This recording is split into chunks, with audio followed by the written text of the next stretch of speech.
You're listening to Live Wild Radio, the part-time adventure podcast. Join us as we explore how outdoor adventures build mind, body, and spirit.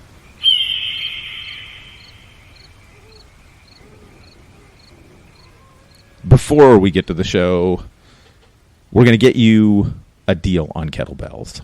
So, this is where we get our kettlebells, GreatLakesGearya.com. And for our American friends, us.greatlakesgearya.com. And they make great quality kettlebells at great prices. The handles are awesome. If you ever used kettlebells before, you know how important that is. And they have weights. There's too many choices. Just too many. But what's great is if you go to checkout and use the code LIVEWILD, you'll save 5%. And that's a big deal because right now a lot of places don't even have any kettlebells. These guys have them coming out their ears. They're happy to ship them to you. Great guys to deal with. And in addition to the kettlebells, they've got all sorts of other fitness equipment, including barbells, dumbbells, weighted maces, all the fun stuff. So go to GreatLakesGearya.com, promo code LIVEWILD, and save yourself 5%. Welcome back, folks. You can hear in the background, we are not recording in our usual quiet little kitchen studio. We are at the famous Miguel's Pizza in, I guess, would you call it like Slade? Slade, yeah. You know, Slade's just around the corner. And our guest today is Dario Ventura. Now, I have a question. We'll start it off this way. Okay. Who's Miguel's named after? Miguel's is named after my father, which was also the name of his father, and I think also his father. So it's a long Portuguese name that's been passed down on the male side. Strong Miguel's in this family. So then, basically, you're like second generation. Yeah, I'm second generation, to America for sure. And the Miguel name always skipped a generation. So, like, if I have a son, I would need to name him Miguel, and then then the next kid would be Dario, and repeating. And it's always been that way through our family for some reason. Well, it makes it easy. Yeah. You know, I won't claim a whole lot of creativity there, but it's easy. You know, you just need a little chart, write it on the wall, and there you go. So technically, I guess I'm Dario Jr. My grandfather was Dario. My dad's Miguel, and then his grandfather was Miguel. Okay. Put it in all. Are you the oldest of your siblings? I am the oldest. Yeah. No. And there's three of you? Yeah, I have a younger sister who lives in Louisville, and then I have the youngest brother who works here with me at Miguel's. So, for those who don't know, Miguel's is a institution in the Red River Gorge. I started coming here 25 years ago. Last time I was here is 15 to 20 years ago. And everybody, it's called Miguel's Pizza, but it really is so much more than that. Yeah, it's kind of transcended over the years. So let's just sort of go through, okay, you've got a pizza restaurant up front. There's a campground. Yep. There's rooms for rent. There's cabins for rent. Before you go on, how many campsites? Because can you accommodate? Because it's quite large. Endless. I mean, I don't think we've ever sold out, but 200 to 300 tents, easy. Yeah, and you've got 40 acres here, right? Yeah, 40 acres. Just give you an idea of size. Yeah. And it's kind of a unique thing because for anybody who's climbed around North America, there aren't a lot of places I can think of that end up being the hub. Right. You see somebody in a Miguel's t-shirt going through the, McCarran Airport in Las Vegas, and they're a rock climber. Right, yeah. Oh, for sure, yeah. It's like a call sign anywhere you go in the world as that person's been there and done that and camped in their tent or dirt bagged in their car kind of thing. Yeah. And I think a lot of people find connection with this place because, it's grown with the demand. So I'm sure 25 years ago, it was, we only had like an acre of camping and none of these buildings. And every year, as more people have enjoyed this place, we just kind of, we need more space for camping, or we need another shower, or, we need more bathrooms, and so every year it's just kind of growed as the area's seen growth. So like yourself, I think people have a lot of nostalgia when they come back and they go, hey, I remember when this place was not as big as it is now. And that seems to always recycle, it's just like people hopefully will come back now in 10 years and be like, hey, I remember when it wasn't that big. And you're like, well, it was kind of big then. Yeah. Well, and I guess that's the thing. Like, take us back to the beginning, because you grew up here. Yeah. What was this, like basically how did, some immigrants decide they wanted to open a pizza place in, rural Kentucky, and then it became a climbing mecca? Yeah. Well, I mean, I've told this story a few times, but I feel like sometimes it differs every time. But well, that's a good story. That's a good story. No, I think, at that time in my life, my dad was, he was a free spirit. He's an artist. He was kind of in California, kind of finding his way, doing a lot of. My dad's a really good artist, all kinds of mediums, and he, was just kind of looking for some way to make a life. Like so many people that come through here, there might be rock climbers, but they're trying to find direction and like find where they're going to land, kind of thing. And he had just a friend, that was looking for kind of a similar thing, and in 1983, Slade, Kentucky was kind of this extremely off the beaten path place where $50,000 between 10 people was, you could get a lot of land, and at that time, New England was kind of seeing a surge of kind of money coming from the big cities and kind of pushing out people. And so it was kind of like they had a little one-bedroom house there, and they could sell it and, start this new life here. I still remember there's this old photo that we have of, like, the day my parents pulled in here on this parking lot, and it was like they had I think it was a 74 GMC flatbed truck and then a trailer, and literally everything they owned was on that truck. It was like a canoe, and like they just loaded up on this truck and trailer and drove here. And the concept started out as this kind of like commune type living where everyone kind of had their own piece of land and they did their own thing, and but then reality kind of kicked in and people are like, well, we gotta make a living. And one of the guys ended up going to med school and actually becoming a doctor.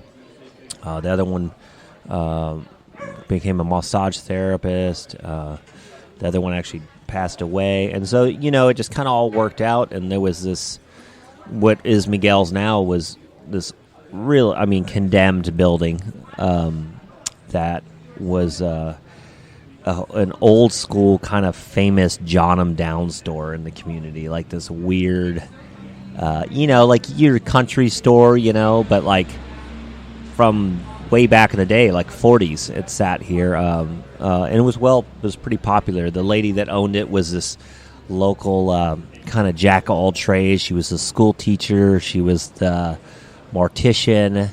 She was the, she literally did it all from birth to death kind of woman. And she owned the John 'em Down store, and kind of this whole property here.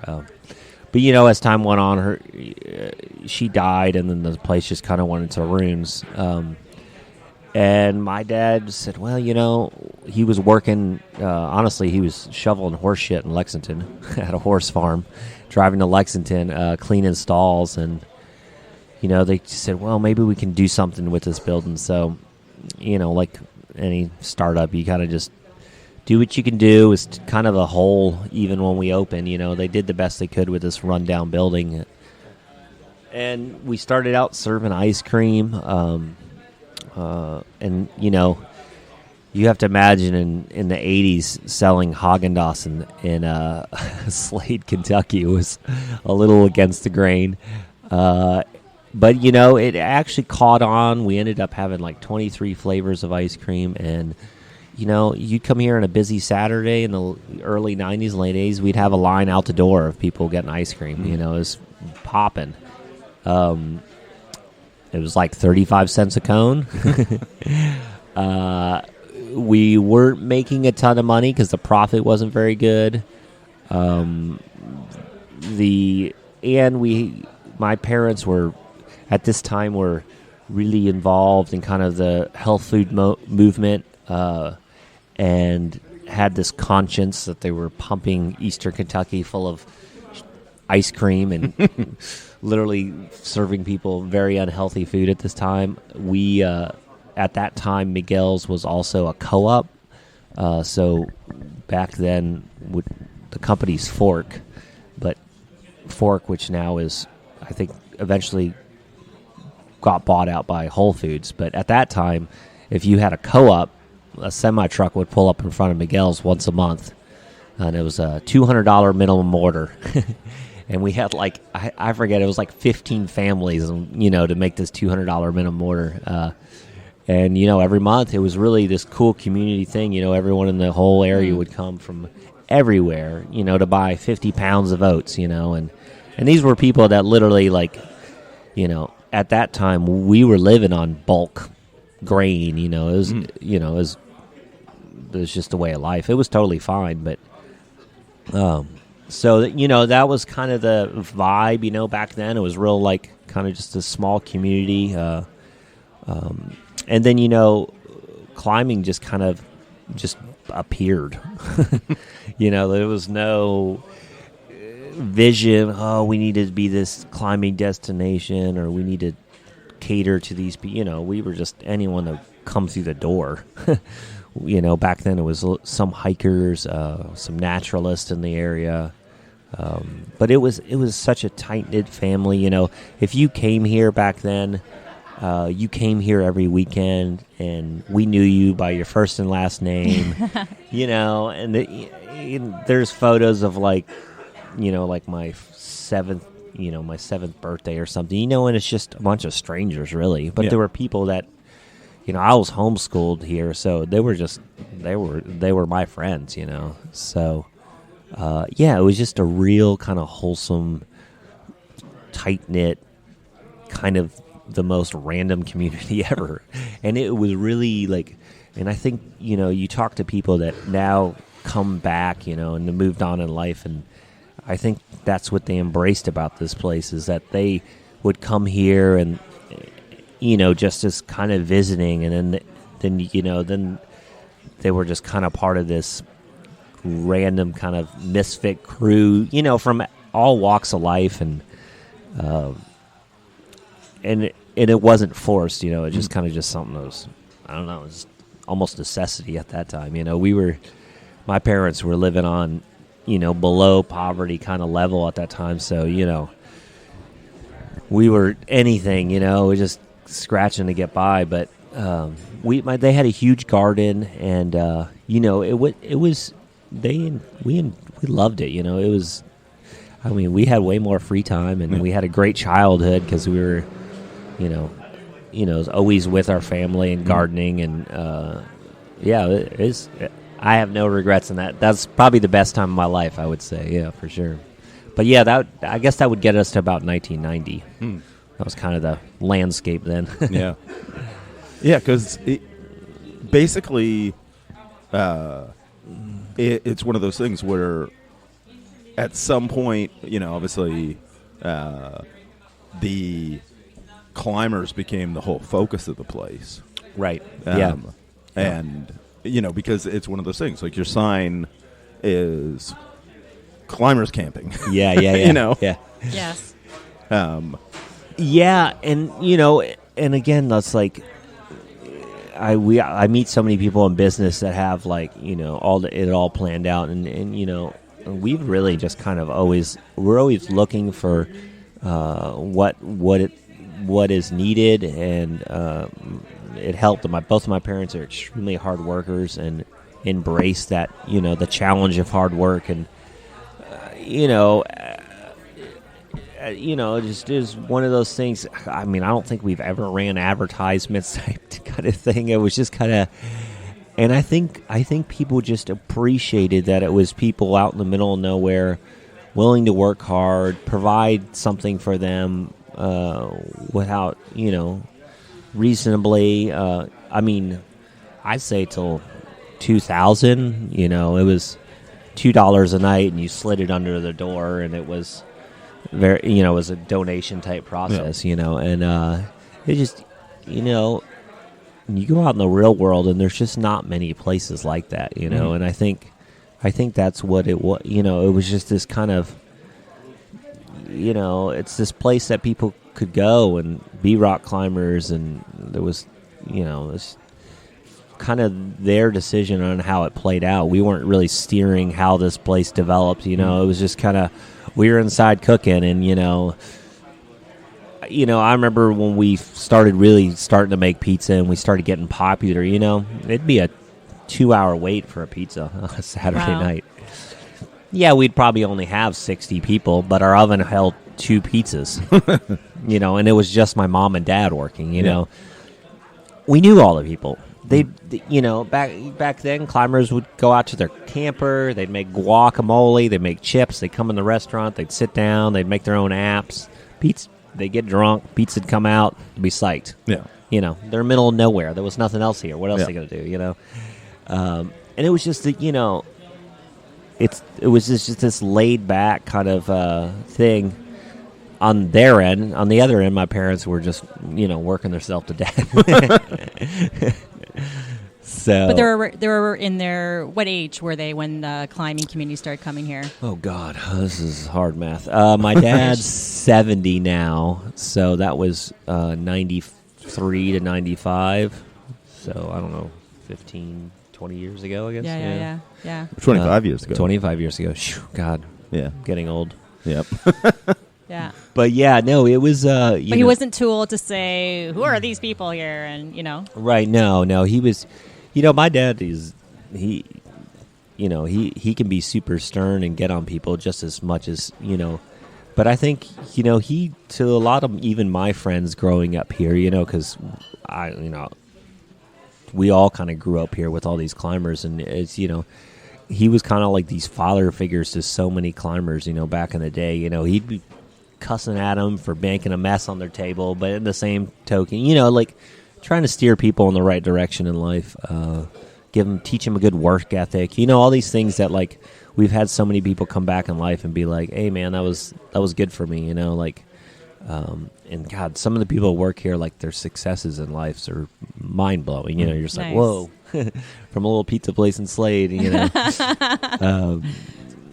and just like marriages and relationships and kids and all that stuff that just spawned out of here and still does is just mind-blowing to me. And it's just always recycling, like you get all these crusty, you're like, oh, it's not like it used to be for me, and it's like, well, you're right, but it's that same experience is happening for someone else now, they're building their group of friends, and they're meeting new people, and and we've only noticed it kind of recycles about every 4 years, it's like, that whole college crew sometimes, they make their bonds, they do their weekend warrior trips, they all grow up, they go in life. But those 4 years of, like, them discovering how beautiful the gorge is and the climbing and the community and making friends is, like, it's continuous, right? And it's cool, It's like I could think of endless amounts of groups of people that were, like, it's always changing, and it's fun to be just stuck in the same spot to watch it. Yeah, well, it's almost like you're think of it as like a high school teacher. Yeah, right. Mm-hmm. Yeah, kids keep rotating through, but you're still there. Yeah, exactly. Because because you're a climber yourself. Like, when did you start? I started climbing probably when I was about 8 or 9. Back when I first started climbing, it was just a bunch of trad climbers. And there were taking me out and with, swami belts and dragging me up scary trad. Yeah. And, it was, as a kid, it was a blast. All my friends were kind of like kids of climbers that would come, our family was homeschooled. So it was like this, back then, there wouldn't be a car in the parking lot Monday through Friday, and then Friday night would hit, and people would roll in. My friends would show up, and it was just like this, it was such a cool time. And so I would, I was kind of like, I would climb with my friends on the weekends type thing. And I climbed till about, I guess, 7th grade. Just kind of, nothing, I wasn't like super serious, but I would just, go out with trad guys. It was kind of a, kid climbing type thing. Yep. Back then, there wasn't like climbing teams or, Katie Brown was like the first like girl I knew that climbed, and she ended up being real good. But it was one of those things, and and honestly, as a child, like even being around her, like she had this like super structured kind of, this weird climbing thing as a child that when I looked onto it, I was like, man, that doesn't seem fun. Like I wasn't into it, and so. And then I actually got into running because at the time, Miguel's had not made it really then, and I wanted to go to college. So I was like, well, I got to climbing's not going to pay for college. So I ended up getting into running, and I did that for 5 years, I guess, from about 7th grade till senior year of high school, and ended up having really good success in that, and then ended up going to school. Anyways, I actually didn't end up running in college after all that work I went into it. Yeah, and then once I went to college, then I started, one of my good friends, Alex Brolno, who his father was John Bernal, was kind of one of the original guidebook authors and FAers in the area. His son was one of my college buddies, and we kind of started. He got me back into climbing, and I've climbed ever since then. But yeah, it was good though that I took that time to step away from climbing, because even here it's like, I was getting off the school bus to climbers. I was waiting for the school bus with climbers. I was just like my entire life just concentrated with climbing, that I needed to kind of get away to appreciate it a little more. At that time, I was like, whoa, all I know is climbing, Yeah. And as homeschooled, you're a lot more sheltered to the real world. So. At what point did this area start to draw some bigger names or to the area? Well, I mean, late 90s, the rock trip came. I forget what year that was. It seems forever ago. That was like kind of the big spark, and...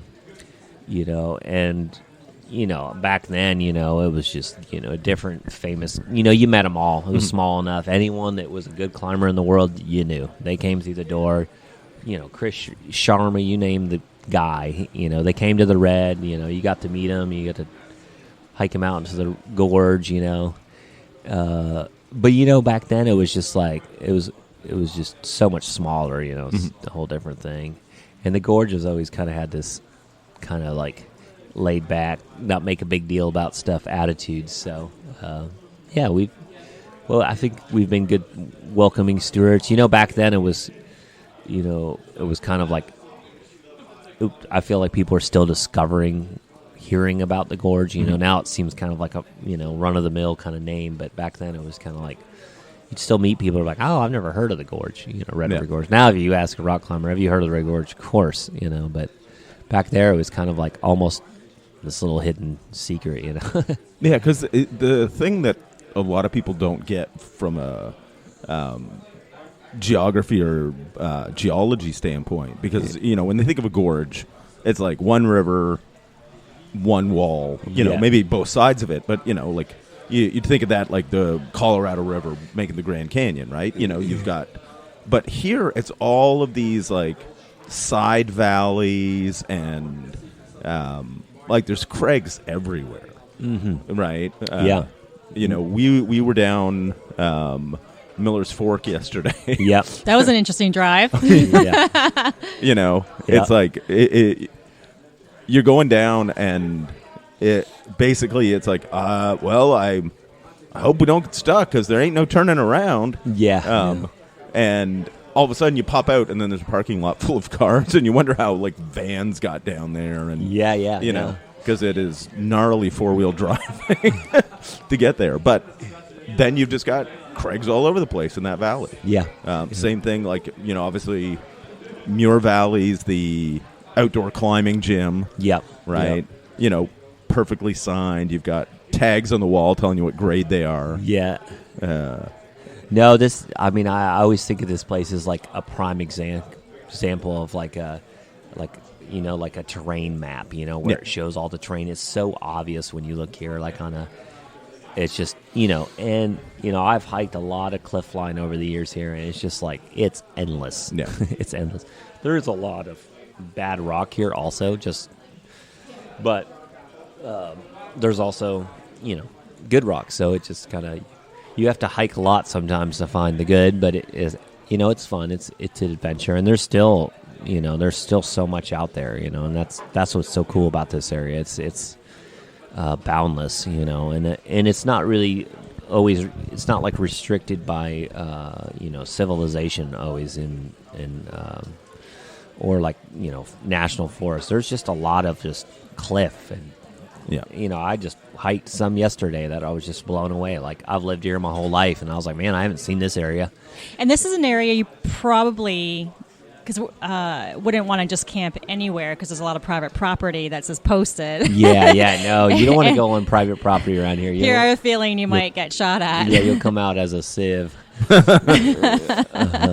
So, which is why, you know, having this kind of place here at Miguel's Pizza is really handy because, well, it's a perfect. Because elsewhere, I mean, when we traveled in the Southwest, there's lots of BLM land that you can just, but that's not private. So, and especially, you know, climbing now is generally accepted. You know, like it's advertised, and it's, you know, even in our state, people are familiar with it. You know, you have to imagine in the 90s. No one knew what rock climbing was, or even knew that there was rock climbing at the gorge, or especially in this region, you know, we're a ripple behind, you know, a lot of things. And it, you know, to people seeing a parking lot full of people from all over the country wearing spandex, you know, in 1990s with long hair. They're not going to feel real comfortable in a lot of places, you know what I'm saying? Eating like granola, you know, like it was really against the grain. And so, you know, this place kind of made them feel like they had this kind of safe haven, you know, where they could just, you know, and they could sit around a fire and get slammed till 2 a.m. and wake up and bumble off to a crag, and, you know, no one's going to say anything, and that's your thing, man. You know, this is what you're here to do. Give us $2. Yeah. But how did the locals treat them? Like, what was their reaction at the time? A bunch of crazy hippies.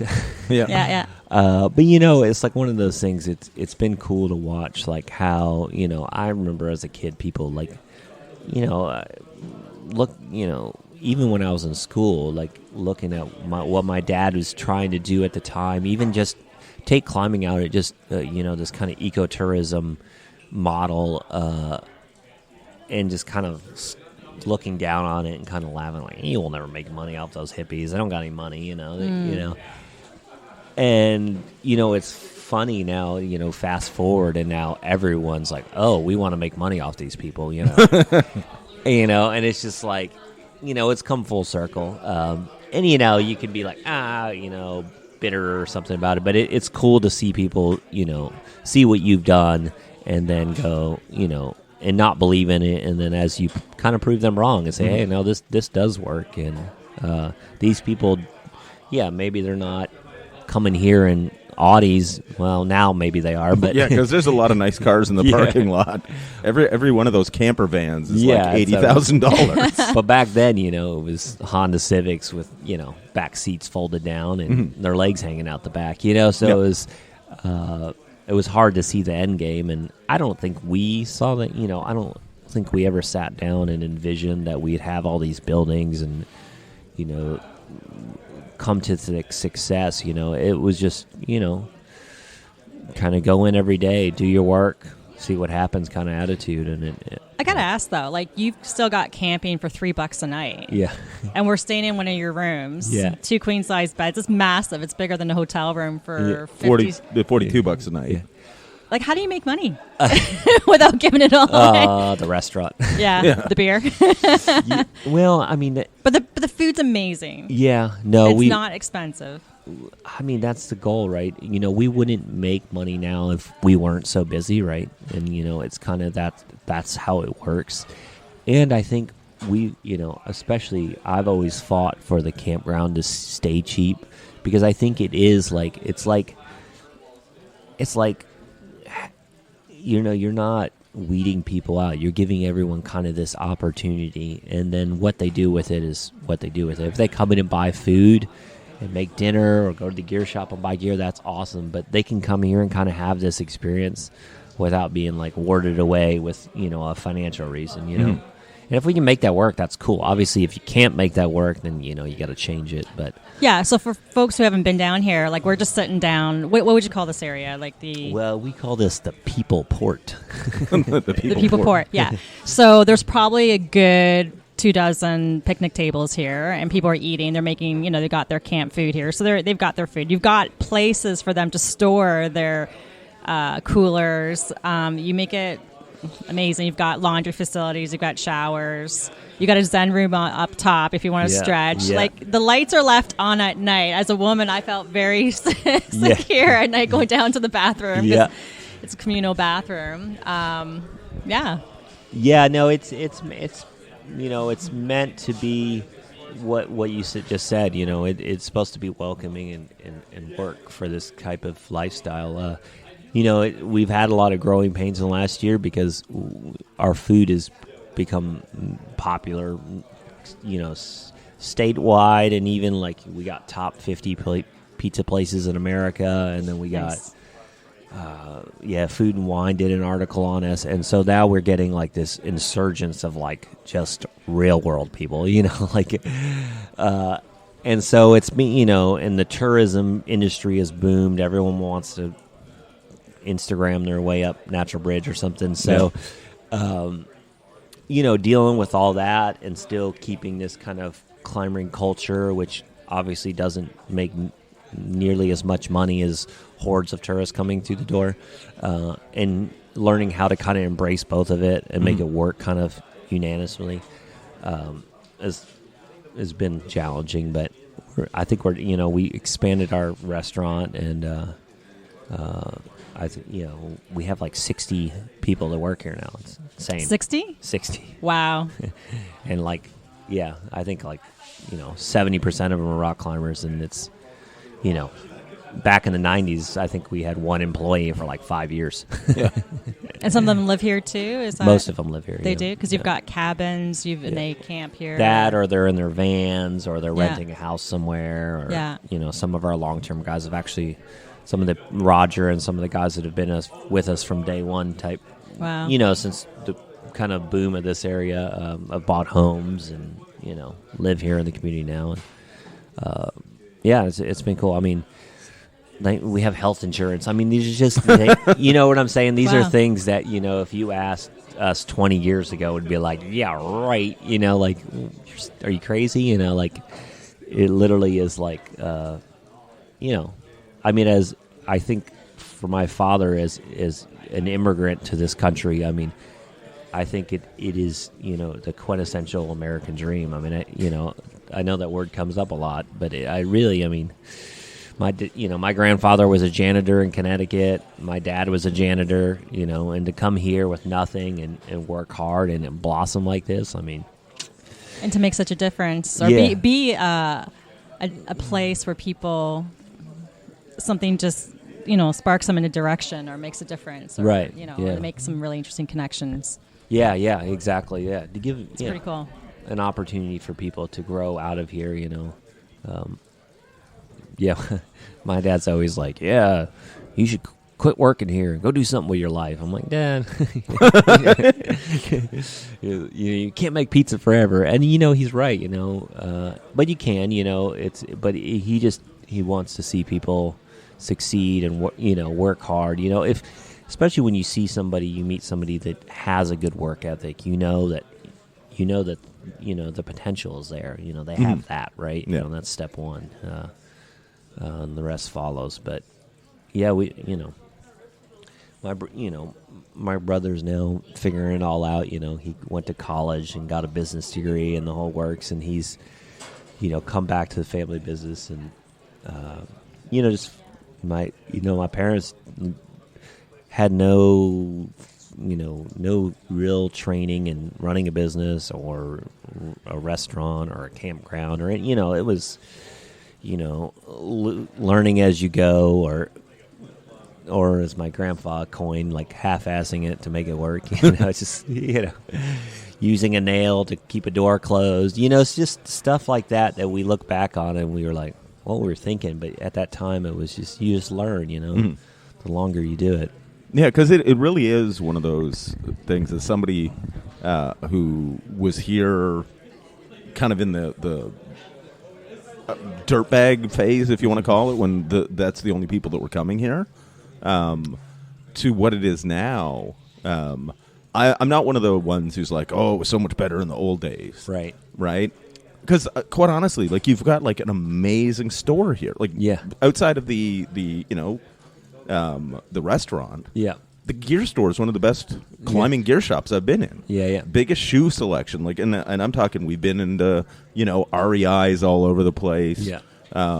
Even better equipped than, the Mountaineer in Keene Valley, like in the Adirondacks. And that before was like the best equipped store we'd ever been in. Right. Where it's just a little corner. Yeah. Winston works on an outdoor gear store. Yeah. Nice. So he's speaking from that angle. So it's one of the things, like, you've got a great restaurant, great hospitality, sort of resort, if you want to call it, and then you've got like a world-class like climbing shop. Yeah, I mean, and again, that's just, that the climbing shop used to be in Miguel's, and we had everything, and then when we started getting busy, it was just like somebody would be like, I want a BLT and a size 34 Sportiva, and you were like, meltdown, can't do both of these. You're bringing out a pair of greasy climbing shoes. So we had to, and that's actually the basement of where my grandpa and grandma grew up. That was their house. That was a creepy basement as kids we wouldn't go into. Again, that, I remember when I was a kid.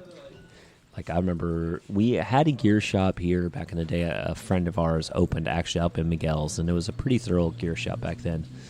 And I forget the year, but we got robbed. Somebody busted through Miguel's and just took everything.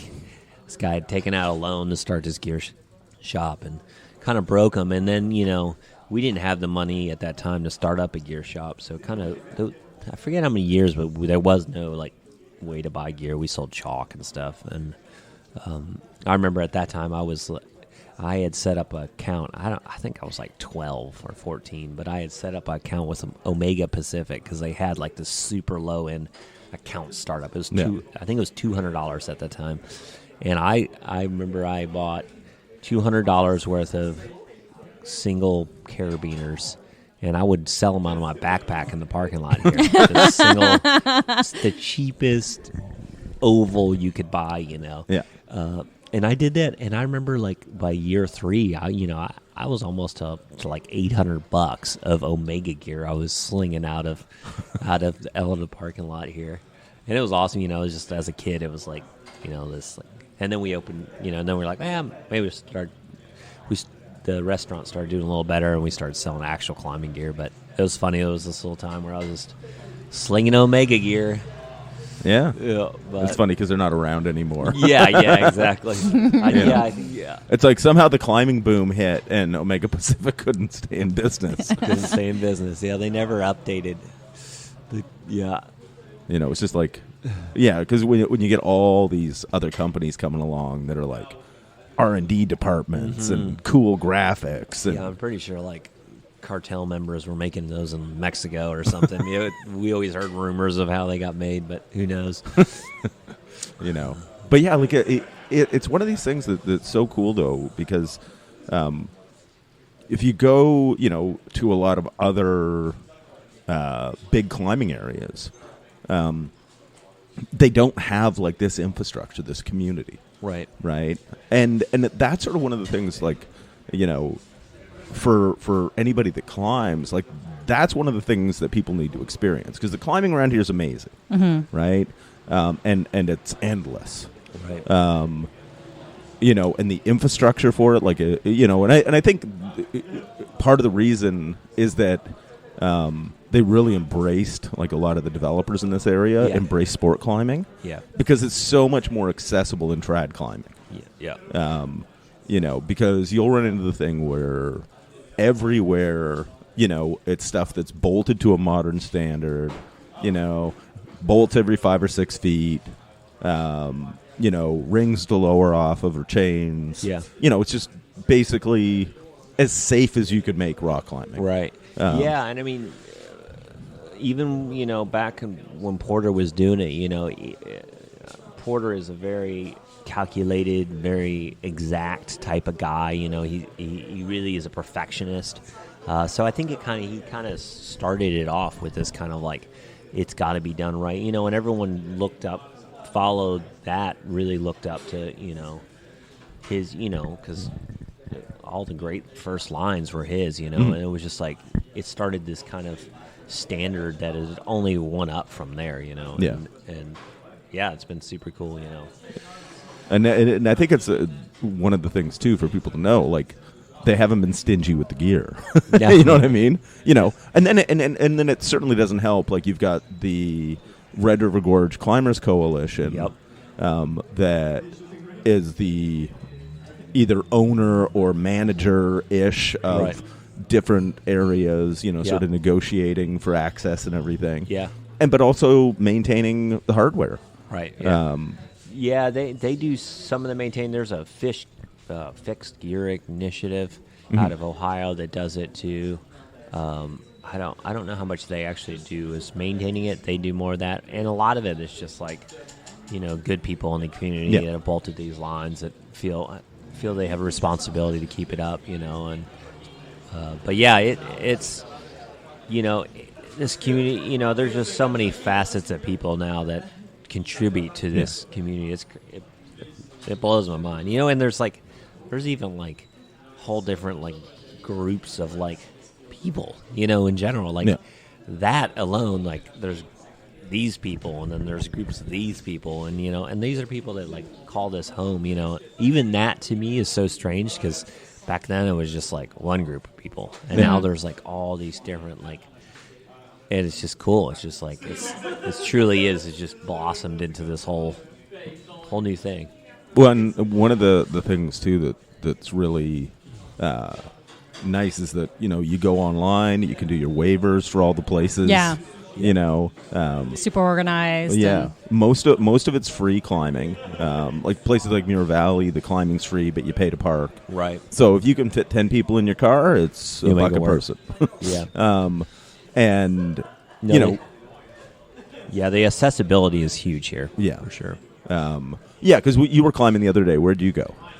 I went to the Bear's Den. Okay, where is that? It's like just left of the Mother Lode. Oh, okay. Yeah, I get out about once a week right now. You know, it's the problem of when you. But I used to get out a ton, but it's harder now. But still, and if you climb here long enough, you start running out. You know, like you always want to find something new. So it's, but this place is good. People are always bolting stuff, so it makes it easy. Yeah, because it just seems like I'm seeing rock, you know, when you're just driving down 11 or what have you. Yeah. And then you sort of check, and it's like, well, that's not even Craig yet. Yeah. Right.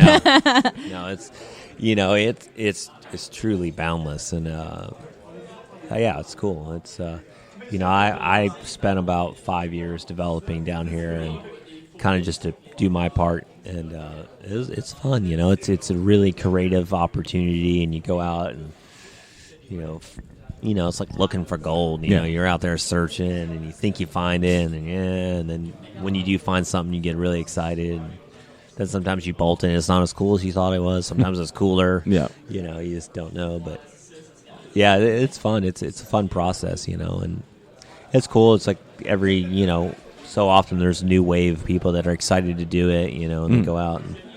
Because it's a lot of work, It's like, ugh. Now I'm like, you bolted. I'll come climb it afterwards.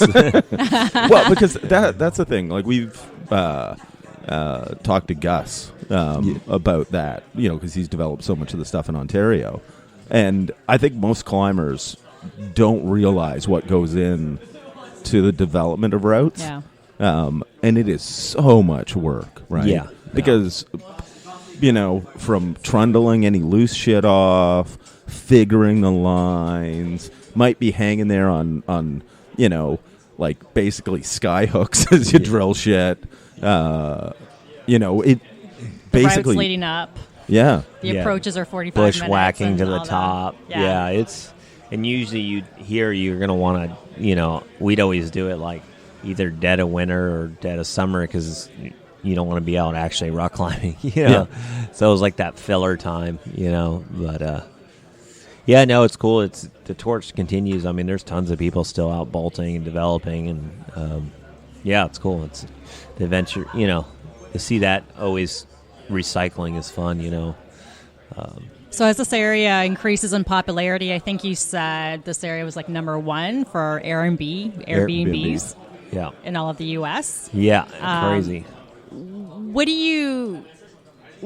What contribution do you hope people coming to this area can offer to help shape it in a positive direction versus becoming engulfed, Yeah.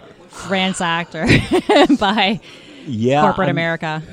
I mean, I don't know. I think if people stay true to like kind of supporting like the small business idea, I think that's always helpful. And I think, as the area grows, as a customer here, it's hard to see the negatives because now you're going to have so many more places that you can rent that are closer to where you want to be, better price points. So it's hard to like look at it that way. But I think, as it grows, I don't know. It's just, contribute locally if you can help out like on trail days and that kind of stuff that really do give back to the community if you're here, for a longer period of time, or donate to things that are promoting the area. I think that's super helpful. I think this area is kind of going to go through some growing pains because we're in this big spurt of growth, and as that happens, it's going to take a while kind of for everything to settle back to normal, even if that growth continues. So, I don't think anyone has the answer right now. It's just kind of hold on and see what happens. Yeah.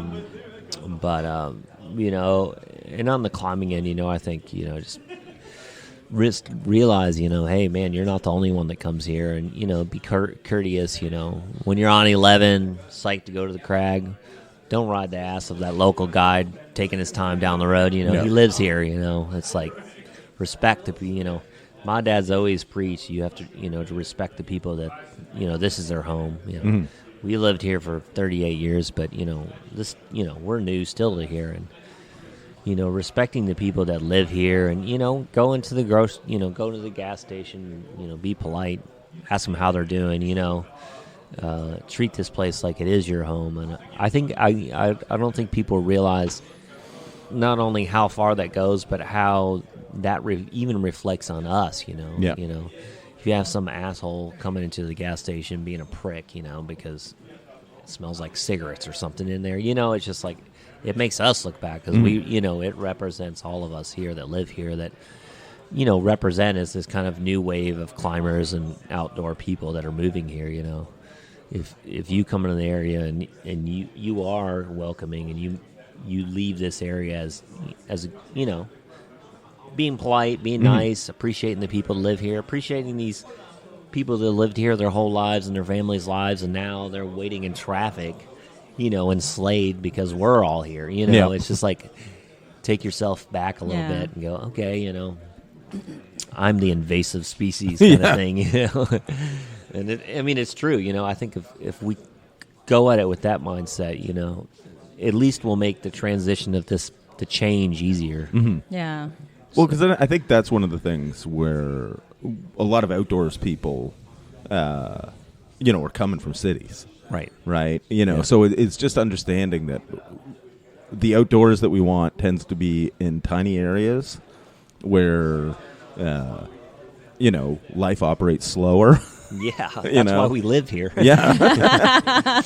And it is. It's kind of like almost like this push and pull because, the locals want, they need to make a living, right? Any of the small businesses need people to come to them. Right. But at the same time, you don't want to turn it into like Niagara Falls. Yeah. Oh yeah, there's plenty of examples of what we don't want it to be. Yeah.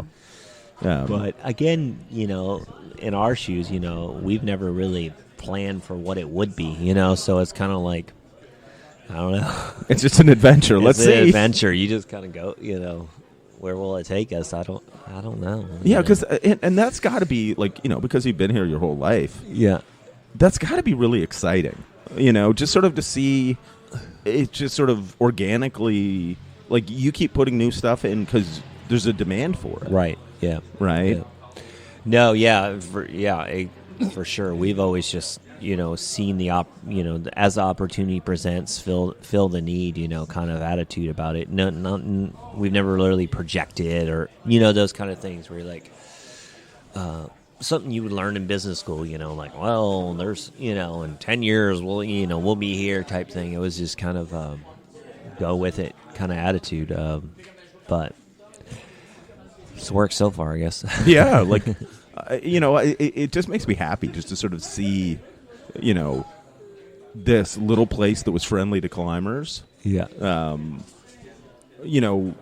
See, in a sense, get rewarded for it. And it to the point where it's one of those things where it's like it's an institution. Yeah, yeah. No, yeah. I mean, it's mind blowing how larger than life this thing has come to. Even just our family. It's like I can go anywhere, and especially the state or in the climbing world, and people are familiar with like this place, and then that's just like. What? Yeah, but I think what I'm hearing and feeling and experiencing while I'm here, this place is a bit about values. Yeah. How you treat people and just what matters to you, and just I don't know. That's what I'm feeling a little bit. Yeah. And so it's hard to forget that. Yeah. That's good. That's a good thing. Hard to forget. Yeah. And I think that's the thing. It's like having a place where it's not that you're tolerated, but that you're welcome. Right. And as climbers, like there's so many places where at best we're tolerated. Right. Mm-hmm. Yeah. Yeah, that's true. Whereas literally the Camp 4 is the first thing that comes to my mind. Miguel's for years when people would come here, because climbers travel everywhere, right? And they'd be like, it was published eventually that this was like the Camp 4 of the East, So I grew up. Be like, oh, Camp 4 is like Miguel's. And then the first time I went to Camp 4, I was like, this is not like Miguel's. I don't know Camp 4. Where is that? Yosemite. Oh, okay. Yeah, you wait like over you. I mean, we had to get up at 2 a.m. and wait in line to get a campsite.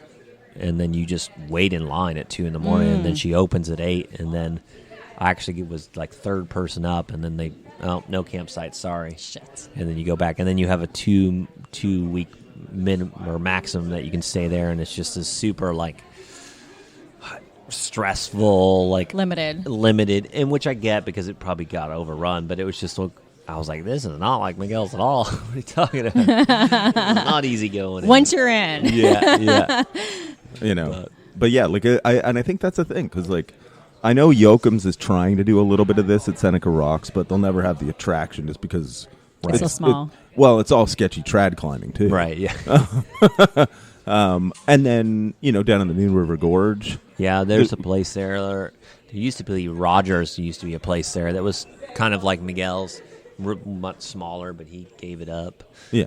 I think as people see, as climbing grows, I think more places like this will develop, throughout the country. Yeah, but it'll be somebody going into it going, oh, there's business here. Right, yeah. Like, I think that's the thing that sets this apart from anybody who kind of jumps on the bandwagon seeing a business opportunity. Right. Is that this grew with climbing. Yeah, 100%. right? You know, like really, like.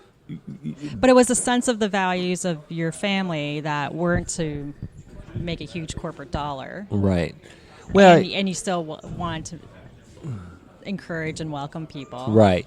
You know, at that time, it was like, you know, the reality is my parents, you know, they're always trying to make a living and, you know, they work hard to make money. But it was just one of those things. It was like, at the time, you know, my parents, they've always just, you know, even to this day, we're very successful now. My parents live a very, you know, a very simple, you know, poor life almost compared. Their life is really no different than the same. They live in the same house my dad built in the 80s, and it's, you know, they've just always lived like personally. Their business has always been the wealthiest part of my family, right? Everything's always went back to the business. My parents, you know, they probably live on, you know, $25,000 a year. I mean, they literally just it's never. They're not materialistic people. They're, you know. We're always pushing to be more because we're like, God, enjoy life. You know? Yeah. My dad's finally retiring now, and like he wants to get into fishing. He just got a boat, and he's like, it's probably the only thing I've known he's ever bought for himself in his life. You know, I'm just like, dude, come on, man. You know, but you know, they've always lived. You know, like, you know, it wasn't about, you know, so many people open businesses and it's about what's in their bank account. It was never that here. It was what's in the business's bank account and what do we need to get by. And other than that, it didn't matter. You know, it's just, and every year, you know, we've made a little more money. It's went directly back into the place. It shows. And I think that's the, you know, that's what has made it work for so many years, is that it's always reinvesting in itself, you know. Yeah. And that's the only way you kind of keep up with growth. You know, you're always reinvesting in yourself. You know, we've never stepped that. If there is one thing that we've always focused on, it was that would definitely be it for sure. So today is Thursday, and which means opening night, or not opening night, but your restaurant's open tonight. That's so, what I'm alluding to. Yeah, that's because that's where we're going for dinner tonight. Yeah. So let's talk about the family's kind of expanded. Yeah, right? Yeah. So tell us about your restaurant. So, a few years ago, I was my brother was coming back from college to work here full time, and you know, we kind of saw this opportunity where he could kind of, you know, I was working here full time at that time, and we saw this opportunity where if he kind of filled my shoes, I could kind of do something else, you know, and I've always really enjoyed cooking, and I always kind of had this vision of like something a little different in this area. I felt like it needed something just with a different feel to it, and you know, I was like, man, I wonder if I could do this kind of thing. And then this property came available with this old barn on it, and I was like, man, I could gut this thing and make this kind of into this cool restaurant, you know. And my dad is an artist, and like we all kind of have this different weird creative gene, and it kind of plays out differently in all of us. And so creation is really something that we all enjoy and desire, you know, like making something and having that vision, and you know, that's the fun part of it, you know, like coming up with something and seeing if it works type thing. And you know, I presented and I was like, all right, see if I can do it. One of my good friends was like, hey, I'll help you out. Let's make this happen. And then it was just like COVID hit and permits. So it was a long drawn out process to where the reality actually came to. But yeah, now it's we're almost a year in, doing really good.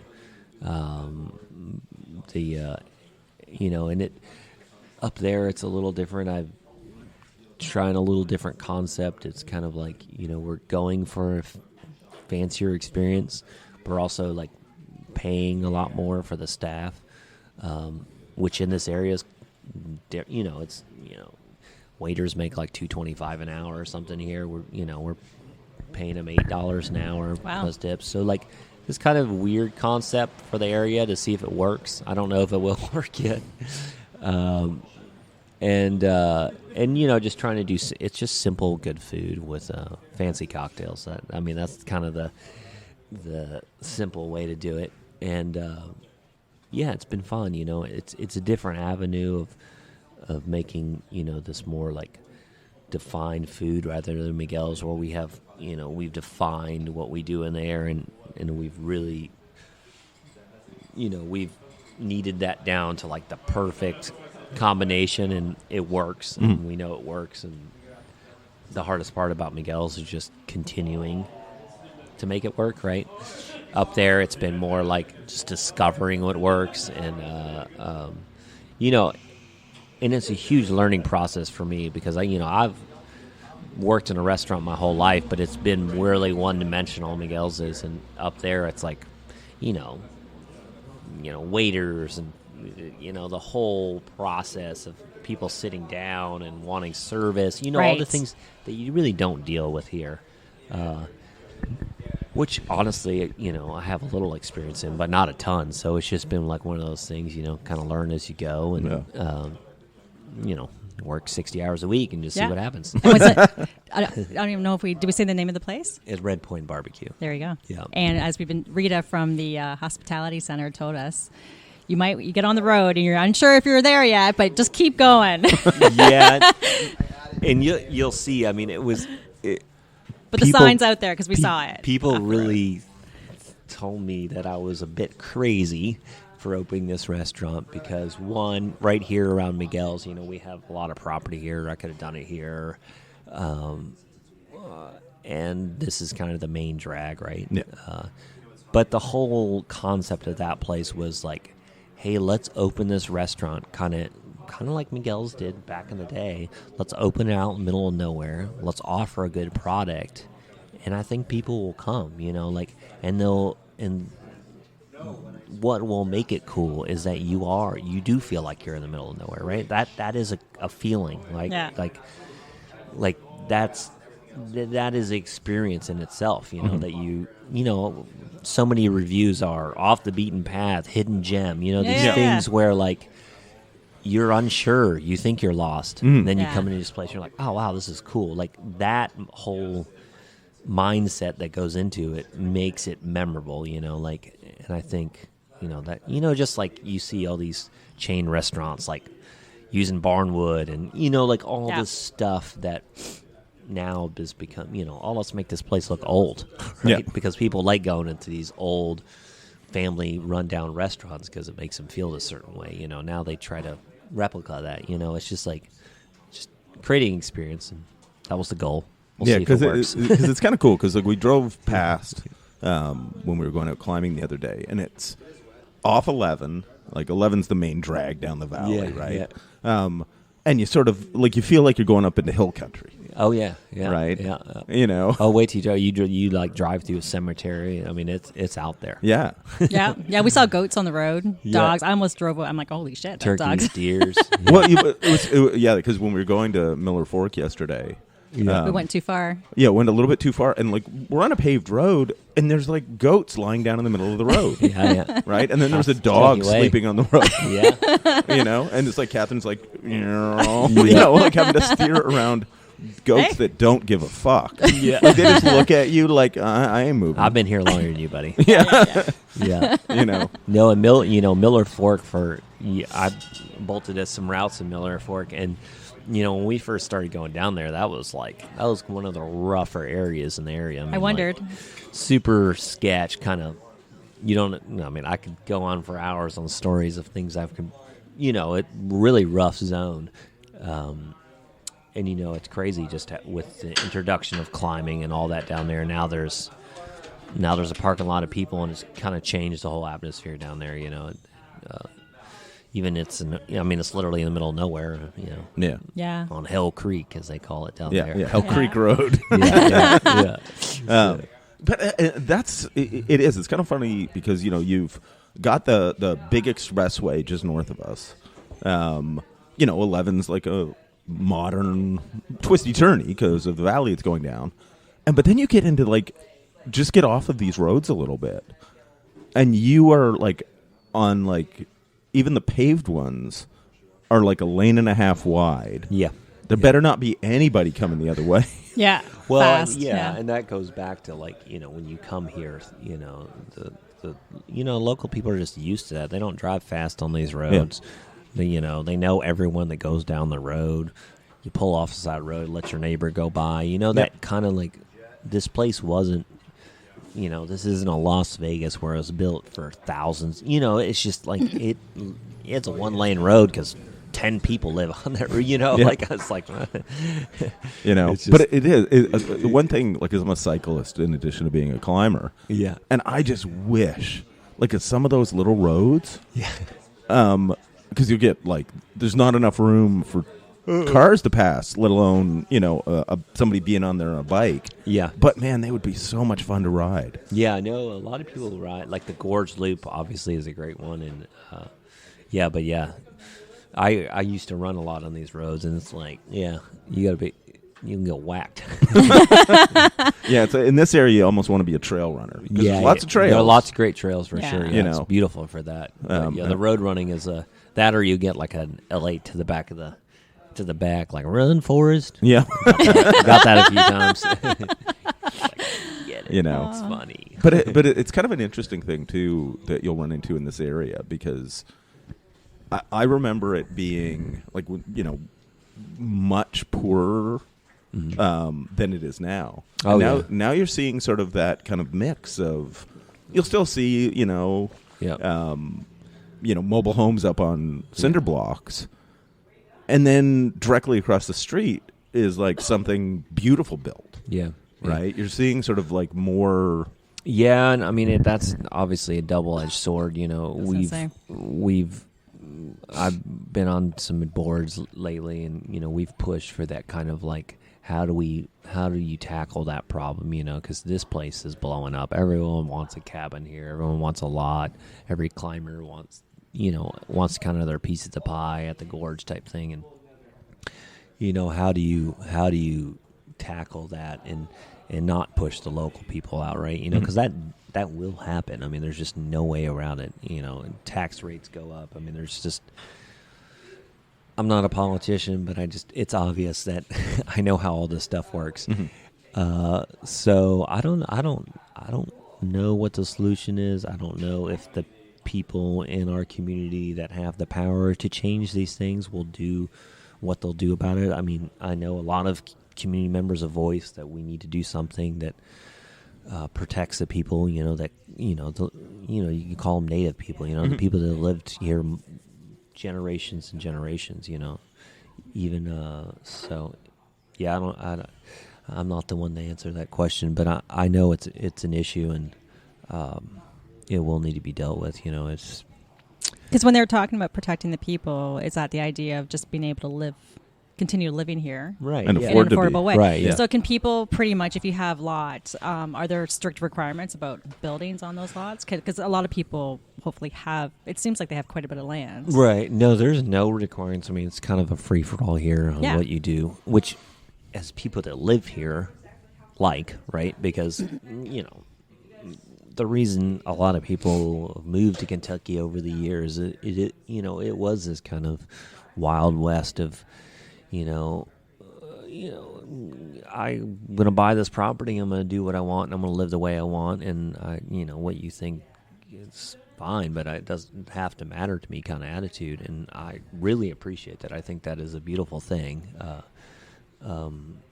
And people obviously are going to, if an area starts growing and people come in and want to say how the place should be, if you've been here a long time, you're going, wait a minute, I've been fine way before you got here, what are you telling me, So I understand. Why should I accommodate you? Right. Why should I accommodate you? Right. And so, these are all things that need to be discussed and figured out. It's a hard one.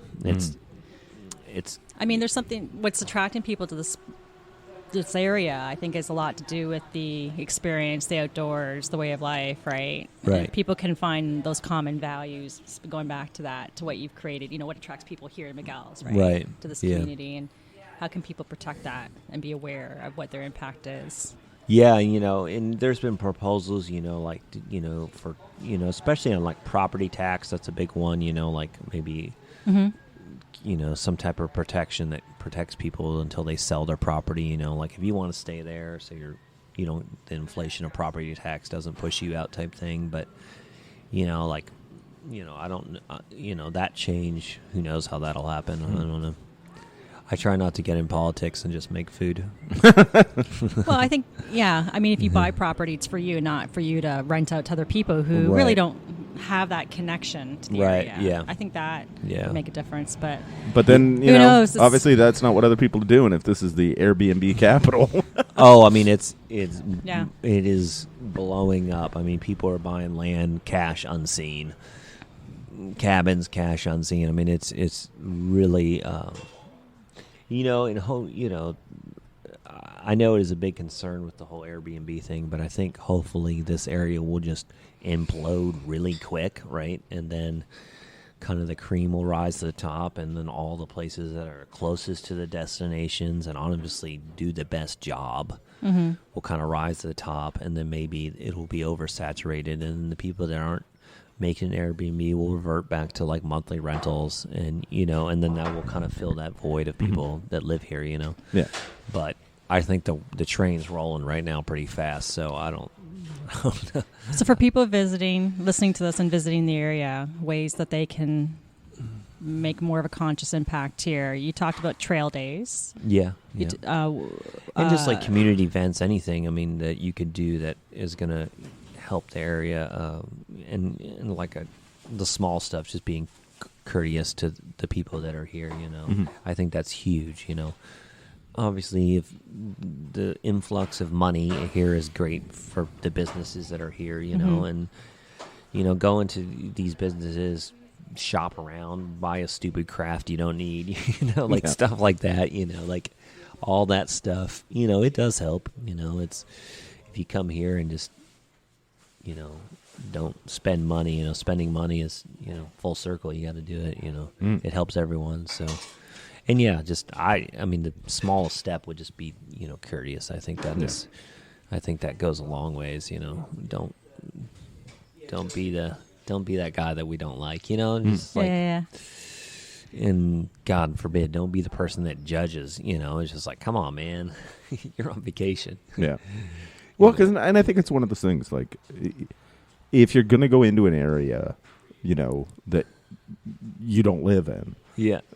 Treat it like you're visiting somebody's home, because you are. Right. Yeah, Yeah, be you are respectful. living, and be psyched about it, and and I think that goes a long ways, Well, and the fact is, if you're going, on a trip, the idea that things aren't like they are at home, Yeah. that's exactly what you're looking for. Yeah, exactly. And sometimes that's just better for you to keep document with your eyes and not your camera. Yeah. No. Do you know what I mean? Yeah, no. If it isn't like your home, that's fine too. That attitude, yeah, for sure. But just be respectful, because I could Right. see people stopping to take pictures of things that are really different. Yeah. And I'm being disrespectful. Yeah, no. You But know. on that note, I know you've got 1,001 things to do today. Yeah, because you got a restaurant to open in a few hours. 4 o'clock. Yeah, I still got to run to Kroger's, and But we want to thank you for taking us No, it's been a in on pleasure. a dime or on a last minute. Yeah. Gosh. I could sit here and talk for hours, but we go all down all kinds of wormholes of this place. But Yeah, but it is. It's one of those things, like I said, like that people, listeners, if you haven't been, if you rock climb, you must come. Because if you're in the Toronto area, it's a 9-hour drive. right. It's one of those things. Like, you obviously have a long history with Canadians coming and Yeah, visiting. yeah, for sure. But, for the ones that, because there's always new climbers coming along, this is one of those places you should make the pilgrimage to. And it's super, the beauty about the growth of this area is that it is super obtainable to every type of kind of setup. You can literally come here now with your your 1-year-old and your 3-year-old, and hell, your parents if you want to, and you can rent a cabin and you can kind of do it plush and not have to like super, rough it kind of attitude, which again, that makes it more obtainable to other people, like let's say, you got that kid and you're not going to want to camp, and so that is cool about this area, that it has become like, or maybe the weather looks bad and you still want to go, but you don't want to be in a tent type thing. There's just so many avenues that make this place good, Yeah. And then for those of you who, whether out of financial necessity or, the nostalgia of roughing it, it's $3 a night to camp. Right? And, all the people, and I think that's sort of one of the biggest things is the people from the staff here are awesome. The food is amazing. Like, it's one of those. They were having a party the other day in the kitchen. I noticed how come, there's music in the kitchen. Yeah. They're having a good time. Yeah. And it's usually the other way around. And I'm like, I like that, actually. Yeah. No, yeah. It's no music out here. It's in there. Yeah. We can hear it from a distance. That's awesome. They're all like, and singing along. Yeah, it was good. You've created something there. Yeah, no, the kitchen, we have a great kitchen. We have a great crew. And, they really do make great food. It's everything, everything you order, and there's down to the weirdest stuff that you would not imagine. We make in house, from chicken. It's not. We don't cut any corners. We order chicken in, we season it, we bake it, we slice it. That goes on a pizza. Normally that comes in a bag and you put it on the pizza. I like that. Yeah. So we take a lot of steps. All our bread's made next door. We have a little bakery. All our tomato sauce we make over there also. All our cheese we grind fresh in there. So it's like we don't cut any corners on it, and I think that goes a long ways. Yeah, because quite honestly, when it comes to the pizza, you guys have like 1,000 million topping options and all that kind of stuff. But you run into the thing. Like, do you have like a brick oven or? Well, I can show you guys our oven, but we actually updated our oven when I built this addition here, and that we traveled all over the country looking for a pizza oven, because originally we had these just deck stone ovens. We had 6 of them, and back then we didn't have like proper ventilation or AC. So I mean, me and Roger and this other guy, you would sit there on a Saturday weekend, and I think at that time we could hold 30 pizzas at once between all the ovens.